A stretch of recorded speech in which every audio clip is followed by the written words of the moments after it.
Nama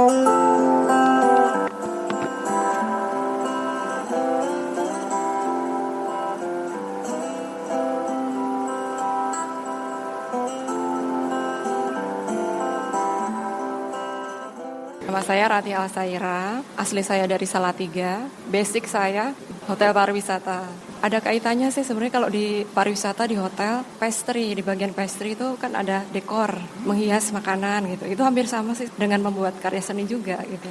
Mengindahkan, saya bikin apa nggak coba sekedar memasak tapi juga menarik. Terus berbicara tentang karya ini dengan judul Look Inside, itu saya bercerita tentang cermin.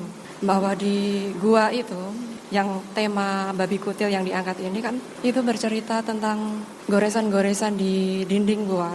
Ketika kita melihat ke dalam ruangan itu kan tidak hanya sekedar melihat goresan saja, tapi kita diajak untuk kilas baliknya. Jadi kenapa cermin? Ya itulah cerminan bahwa di tempat ini, di waktu yang lampau, pernah terjadi suatu entah itu kegiatan manusia yang ada hubungannya dengan figur babi itu, entah itu untuk dikonsumsi atau untuk hal lainnya. Kemudian di karya itu, kenapa saya memilih di sudut biar ada sisi kanan sisi kiri layaknya cermin. Jadi kita melihat itu nggak hanya sekedar pantulan saja, tapi apa sih yang ada di dalam sebuah objek itu pasti ada sesuatu. Kayak goresan babi kutil, ada cerminan bahwa di situ ada suatu kehidupan. Saya buat pantulan kanan kiri, kemudian atas bawah.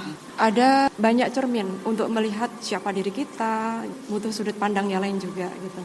Kemudian cermin itu saya simbolkan dengan lingkaran-lingkaran. Jadi saya membuat lingkaran itu sebagai cermin itu ada banyak. Ada yang di atas, ada yang di bawah. Ada kaitannya cermin. Karena ini benang bukan cermin yang sesungguhnya. Simbolnya saya buat seperti itu. Lingkaran-lingkaran itulah yang saya buat cermin di situ. Kenapa memilih benang? Ya menjalin satu dengan yang lain itu memang dibutuhkan benang untuk mengikat, sekedar simbol saja. Manusia itu karakternya macam-macam, makanya saya bikin abstrak. Dari atas ke bawah itu juga cermin juga. Yang di atas warnanya biru, bentuknya seperti itu, tapi ketika di bawah dia menjuntai, itu cerminan dia, ada sisi lain.